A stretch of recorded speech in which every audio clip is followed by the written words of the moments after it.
Greetings and welcome to Flanigan's Ecologic. I am your host, Ted Flanigan. And today I'm joined by Harvey Michaels. Harvey is an MIT Sloan lecturer. He's also director of MIT's Clean Heat Transition Project. We'll talk about his career and beneficial electrification, particularly heat pumps and electric vehicles. Hey, Harvey, great to see you. Welcome to the podcast. Thank you, Ted. It's great to see you. Looking forward to this. It's been a while, hasn't it? Yeah.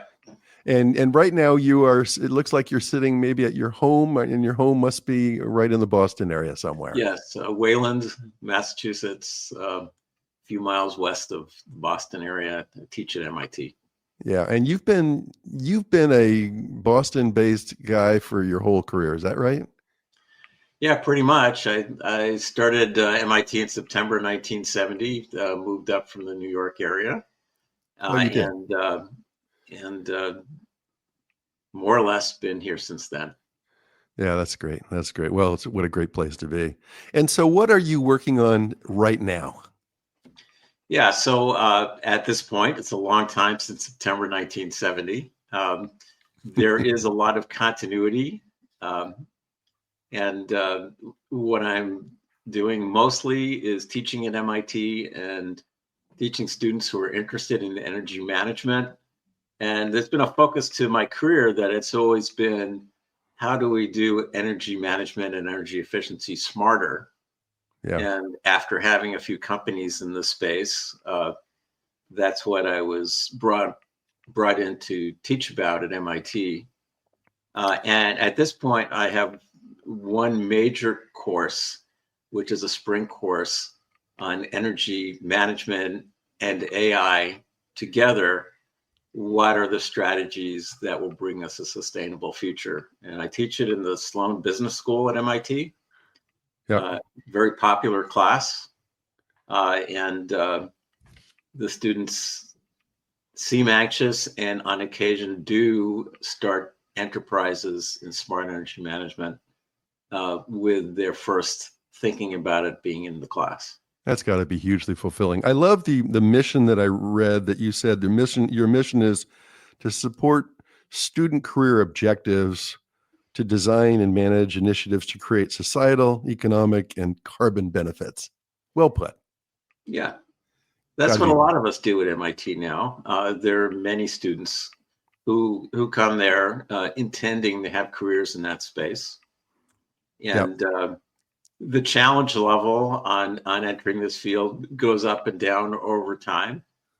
This is a time where the challenge level has gone up a little bit, and that's required that we coordinate what we teach and what we discuss and the guidance we give around the circumstances as they're entering the job market or the new business arena.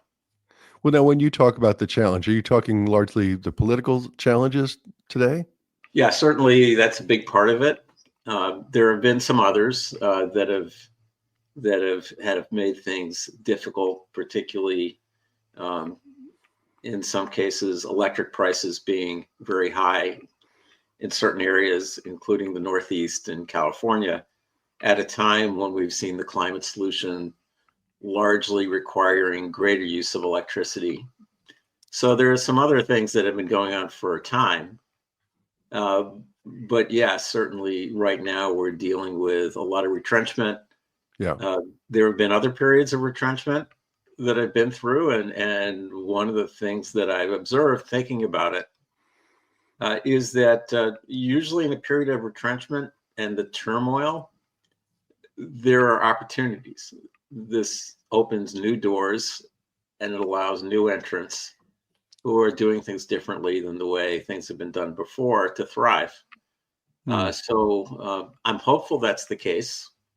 Yep. Certainly one thing which is the exciting new part is AI generally and the large language models and Gen AI specifically changing the way consumers interface with complicated things. And that's always been the problem we've been trying to solve in energy management. So what I've realized is that through the path of my career, it's really been something about connecting the dots for our consumers, so that when they deal with their energy bill, and then separately they're dealing with their energy efficiency opportunities, measures, and investments they can make to reduce energy use, or to add solar or smart energy controls or something like that, and then consider the rates that they're on and the bill impacts that may have, and getting the contractors to do the work, and then to understand what they may have accomplished or not. This is too much for almost anyone to get their arms around and do themselves. My first company, Xenergy, which created the paradigm of the energy audit, was dealing with very large Fortune 500 companies that weren't able to handle that. And over time, we've done things where we've created software and systems to make these processes easier, and made it easier to have programs that consumers can benefit in. We helped create the Mass Save program here in Massachusetts, which is a large energy efficiency program funded by the utilities. These have all been things that have opened the doors to more of this happening. But now we're for a step change. As someone in my class put it, our homes are becoming magic homes, where we can just have a conversation in our home, and things that are complicated can happen for us.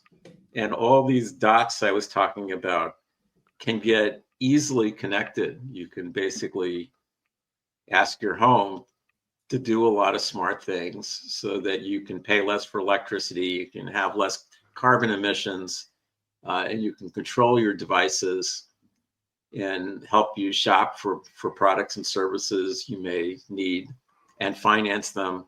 All of those things can happen in a much more creative way. And consumers are getting used to the idea that they can talk to their smartphone and things like this will happen. So, these are the doors that are opening right now. That's really optimistic. I appreciate that the AI universe can give us the information that we need, but there's also the policy dimension, right? I mean, I was looking at some of a slide deck that you sent me, and you were suggesting that in order to get significant adoption of heat pumps and electric vehicles, that we really need to have rates that are low enough. I guess you were using 20 cents as a threshold there. You need the rates to be low enough. Of course, the rates are driven by policy, right? Right. Well, you have this problem that we haven't been able to resolve, that we charge based on a flat kilowatt hour price most frequently in the United States. Yeah. Which is a very artificial way to charge for energy. It really has very little correlation with the cost of the electricity that consumers have. Yeah. Typically, only 20 to 30% of that cost per kilowatt hour is the actual marginal cost of the electricity itself. The rest of it is paying for the overheads of getting that to our house, which is everything from building the power plants to the transmission lines to the distribution facilities to the utilities and their staffing and the regulation systems that we have, and the various programs that we have to assure we have adequate supply. So all of those costs happen whether you use a particular kilowatt hour or not. And then the question is, how do you take this vast majority of the cost, or 3/4 of the cost, and distribute it in a way that makes sense to all consumers? So the first person to think about this was Thomas Edison after he invented the light bulb. Yeah. And he also had to create the Pearl Street Station power plant in order to have these light bulbs work. And he basically decided, there's no way I'm going to sell people kilowatt hours. Nobody wants to buy a kilowatt hour. So what I have to do is sell light at a Yep. cheaper price than the cost of gaslight. And that's the way he priced his product. You know, the light bulb and the electricity to run the light bulb at a price that per hour was less than the cost of a gas light. Yep. And that's essentially what we have walked away from, because as we used a Yep. lot of different kinds of electricity for a lot of different end uses, that seemed too hard. But all of a sudden, it's easier again. And we can take kilowatt hours out of the equation and essentially give people value, because what they care about is that they're comfortable, they have the light they need, they have the hot water they need, they have an electric vehicle that it's charged up and ready to go when they need it to go. The refrigerator works properly. These are the things that you pay for. And if you can have those things and pay less money, the consumer prefers that. Yep. So now we can go directly there. And then some consumers want to reduce their carbon emissions, and we can help them do that. And some will want to have a mix of the two, or understand their options, or have some help in making their homes more energy efficient. And we should be able to do that more as well. I've always been a huge fan of what you're talking about in the end use pricing. And Edison, I think, said, hey, I've got an inefficient appliance here, the light bulb, and I get an inefficient power plant here. And I'll have, we utilities, Pearl Street Station and those that follow will have this opportunity for dual profitability as those two technologies become more mature. So, I mean, I agree with you. People, all they want is, as Amory would say, keep their beer cold in the fridge, have their showers warm. That's what they want. But our utilities are far from end use pricing, right? And let's drill into heat pumps for a second, because in the end use pricing model, people wouldn't be paying for a heat pump, wouldn't be buying a heat pump. They would be paying for comfort, right, at a certain temperature, and our utilities would provide comfort services. As there's been a few examples of that in Europe, but are you advocating that, or what I saw you was I thought I saw you trying to bring the rate down so that we had the adoption? It seems like what you're talking about is really the longer term there's vision. several things in what you're bringing up, so let's parse it out a little bit. Okay. And maybe there'll be something interesting that you can capture on each of these. One of this is that if you have a price signal that mirrors the cost of providing electricity better, then ultimately you have lower average cost for electricity. Right now, we have a power grid in a lot of places of the country, and I'm most familiar with around the Northeast, that the capacity of the power grid is only about 40 to 45% utilized on average over the course of the year. Yep. So more than half of the grid is not used on average. And we used to have regulated airlines, and those of us old enough to remember, airplanes were typically only like 30 to 50% occupied, and that's just the way it was. And flying was to some extent more comfortable, but it was much more expensive. And one of the reasons for that was the regulated airlines had a flat price that they charged for travel. And there were some consumers, like college students, that only flew once a year on the Wednesday before Thanksgiving. And the airlines had to have enough seats for that day for that particular customer class. And then they ended up with a surplus of seats that we all needed to pay for the rest of the year. So that's exactly what we do in the utility industry right now. We basically have certain hours that when people use one more kilowatt hour, we have to add a kilowatt hour plus of capacity to the grid for that particular kilowatt hour. That particular kilowatt hour, rather than the average price around here, which is about 33 cents a kilowatt hour, That particular kilowatt hour cost hundreds of dollars, Hmm. but we charge 33 cents. So if a consumer acts as if it only costs 33 cents, they're going to use a lot more kilowatt hours on that hour than they really need to. On the other hand, with that 33 cent per kilowatt hour average price, the marginal cost most of the year is only 3 or 4 cents a kilowatt hour. And so we're charging 33 cents, but the grid is only incurring 3 or 4 cents to actually provide us that kilowatt hour. So that's the problem we have. We don't give any price signal. So Yep. people don't do things in a way that makes the grid overall more efficient. They use electricity in a way that the grid stays inefficient. And one of the challenges is that if a lot more people start using heat pumps and EVs, Right.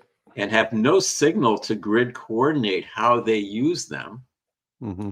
it's even going to get more inefficient. So rather than having about 40 to 45% grid utilization, we'll be down around 30 to 35%, which means 2/3 of the grid that we're paying for, we're not going to be using. And that makes electricity really expensive. And then that makes the idea of switching from gas heat to a heat pump or from a gasoline vehicle to an electric vehicle not a very good idea. And so we have to find a way to give a price to heat pumps and EVs so that it's a good financial reason to buy them. And the obvious way to do it is to grid coordinate the heat pumps and EVs. So the real cost of the grid is much less than 33 cents. And matter of fact, it's more like 10 cents a kilowatt hour to add those kilowatt hours to the grid. So if we charge 20 cents, which is cheap enough that people will want to buy them, everybody's happy. The grid is going to get the money it needs to run the grid, plus some to make electricity cheaper for everybody else. And consumers are going to be happy with their heat pumps and EVs.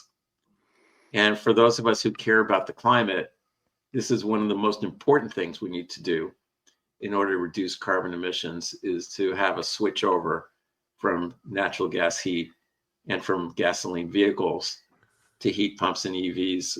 And the only way we're going to get there is for it to be a good deal for consumers. So we need dynamic pricing, or we need pricing that varies at time of day, time of year. I've been a commissioner at my municipal utility in California, and just trying to convince the utility to shift to time of use pricing has been a battle, a big battle. But it's so logical, right? And well, here's where I think I hope and expect we're going to be doing some work at the MIT Climate Policy Center in order to help on that. You know, there have been studies done for the last 30 years since utilities have started having meters that can measure use hour by hour on different kinds of dynamic pricing. Critical peak pricing is one where there's different pricing at different times of the day. And then on the extreme hours of the year, it bumps up another 3 or 4 times to give you a strong price signal to change at those hours. And some other forms of dynamic pricing. What all these studies have showed, and I think there's been about 45 pilots that have been tried, is that they work. They do substantially reduce the peak use for the time of the trial, but they've been politically unpopular with consumers who have found the messaging complicated, the responsibility to have to deal with price changes, something that they weren't really ready to do. And the way they were typically modeled, the bill rewards, while not insignificant, were not high enough for it to be worthwhile. So the message to the regulators and the municipal utilities has been rather strong that it's bad politics to do these rates. Yeah. And that's the conventional wisdom right now. And what we're putting forward is to say, things have changed. That was then. This is now. And with the new apps that people have and our new comfort in, asking questions to our phone and getting answers to it and having some things done automatically for us, we're ready to make the transition. The analogy I take is that, early on, Ted, you remember stick shift automobiles? I do. That's something that a lot of people preferred. Yeah. And in high school, I learned about how to change gears and what a transmission was and what the gears were for. And now a lot of people don't know anything about standard transmission vehicles. They don't really know what a transmission does. They just know the more you put your foot down on the gas pedal, the faster it goes. That's the kind of transition I think we're looking at now, is that people won't really need to know anything about rates or kilowatt hours. They'll be having this direct dialogue with their magic home about how to do things better for them in a way that their bill is as low as it can be. And these things will happen. Going back to the transmission analogy, a lot of transmissions have a button on it that lets you put it in normal mode, eco mode, or sport mode. Yeah. And people don't know why that button works, but it changes the overall performance of the car accordingly. And that would be the kind of decisions that consumers would make, whether they want to have the most ecological run home, whether they want to have everything exactly the way they want it, when they want it, or they want some combination of the two that minimizes their bill. Really, I love the analogy. Now let's pull this into the world of heat pumps for a second. How would that automation of the consumer experience affect the use and adoption of heat pumps? Yeah, so part of this deals with the kind of heat pumps that we should be encouraging. First of all, is the actual technology of the heat pump itself. There's more modern, high-quality heat pumps are often called cold climate heat pumps, but they actually pertain well in California and elsewhere, and they were able to perform at a much higher efficiency level. And that does two things. It improves the performance in cold weather, number one, and secondly, it reduces the need to have some kind of supplemental heat, which has been important in cold areas like the Northeast, because heat pumps kind of become too inefficient to cover the entirety of the heat needs, often once you get down into low temperatures in the teens or below. So the technology, the heat pump that you put in, is an important part of it. Yep. A lot of homes in New England are putting in heat pumps, which are really only large enough to meet the air conditioning requirement in the summer. So they're not really large enough to provide all the heat in the winter. You'd have to buy a bigger, more expensive heat pump to get all the heat you need in the winter. So instead, they rely on something else to cover the gap for when it gets really cold. And one of the things that people do is they use their existing natural gas heating system to cover the gap. Another one that people do is they take out the natural gas heating system, but they get these electric resistance baseboard units to provide some supplemental heat. This is electric resistance backup, as it's called, which is incredibly inefficient. And that's something that you don't want to do. So part of a policy like this is you don't want to use electric resistance, because that ends up exploding the amount of electricity you need at exactly the wrong time, in the extremely cold weather when everyone else is looking to use electricity. And those end up being those kilowatt hours that really cost the utility $200 a kilowatt hour. So those are the ones that you don't want to use. The analogy, going back to the airlines, is this is like the college students flying on the Wednesday before Thanksgiving. You're doubling the fleet of planes you need for this customer that only travels once a year. And that's very much what we're doing if we build out a system for homes that are using electric resistance backup. So unfortunately, that's out of the policy in a lot of states to promote that system. So one of the things we're doing is trying to change those policies so that that's not the system that they promote. But by having better equipment, that's number one. Not using electric resistance backup, that's number two. Having a more efficient home, so you need less heat, that's a really important part of it as well. These are the things that come in. Finally, ask the question, how do you avoid that peak?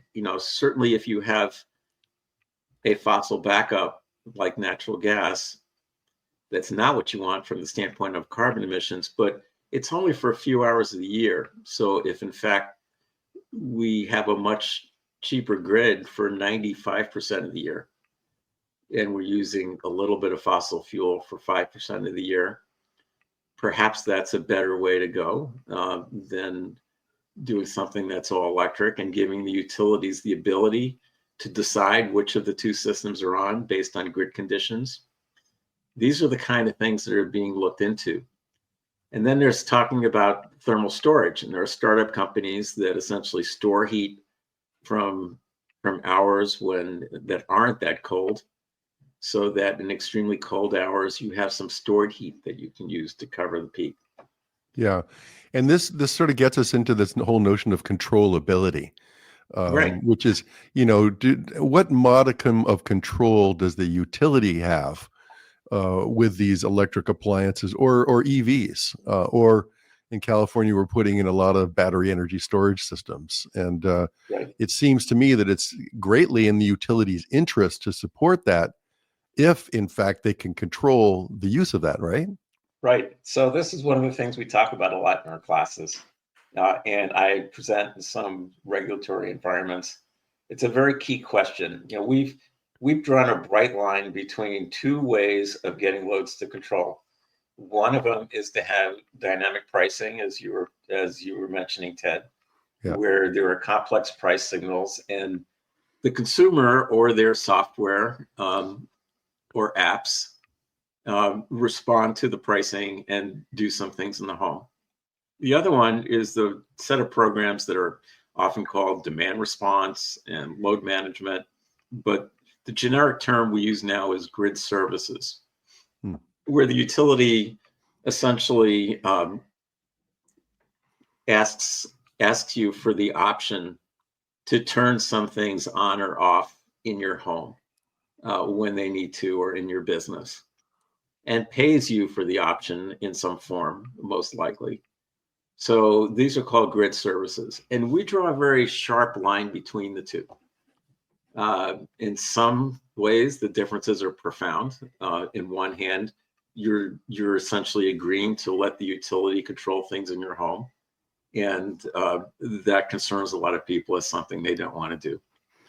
And on the other hand, you're often using an app or a system that's connected to Google or Amazon or Siri or something like that, and other people are concerned about privacy concerns if you let your apps control the load. So there are some things that deal with privacy and politics on those, but I think the most important point is that from an AI-enabled home, this is a distinction that's drawn, and there's no difference. This is a distinction without a difference. As far as the AI is concerned, there are different elements that go into what your bill is at the end of the month, and these are all in there, and they're all basically raw material that a smart AI can use to make some good decisions about your home, in order to help you get what you want in terms of price and comfort and emissions. And the market will compete in being able to do a better job on those things. And it's something that AI is very good at. Part of what it can do is machine learning to get better at accomplishing the result, number one. And number two, getting to learn more about your preferences and which kind of things are good from your perspective, and which things are challenge your comfort in ways that you're not willing to accept. So as it gets to know these things, it will do a better and better job. So going out there to the groups that draw this bright line between good services and rates, you say, you know what, these are both fine. Put them all out there. Have lots of options, have lots of complexity. It really doesn't matter to an AI how complicated it is. The thing that matters is that you give the potential for AI a bone to chase, where it has something that it can actually accomplish for the consumer, because there is some complexity it can work with and improve the outcome. And that's the thing we have not been willing to do. We've considered the risk of making things too complicated for the consumer so high that we're continuing to charge this flat price per kilowatt hour. And that means this army of developers, which is getting larger by the day, and apps that we have, and controllable appliances which we have nothing to do, because the pricing benefit isn't there. In a way, we've kind of come full circle in a half an hour. We've started off talking about some of the current challenges, but you've really made clear the opportunity. It's in a very optimistic view that we can really optimize our grid by using AI to help the consumers. Very optimistic conversation. I'm excited by it. Now, Harvey, last question. We're out of time, but you've been at this for quite a while. You seem pretty optimistic that we have all the tools that we need now to really take care of this beneficial electrification while managing our carbon emissions. Is that right? There is that. One of the things is that carbon emissions into the atmosphere is a cumulative problem. So taking our time is not really a great idea, right? I mean, if we get there eventually, that's not good enough, because the carbon continues to build up in the atmosphere while we're getting there. So that makes me impatient, and the challenge is getting through the barriers to do it. Things like the political barrier to getting off of flat electric pricing is something I hope we can break down.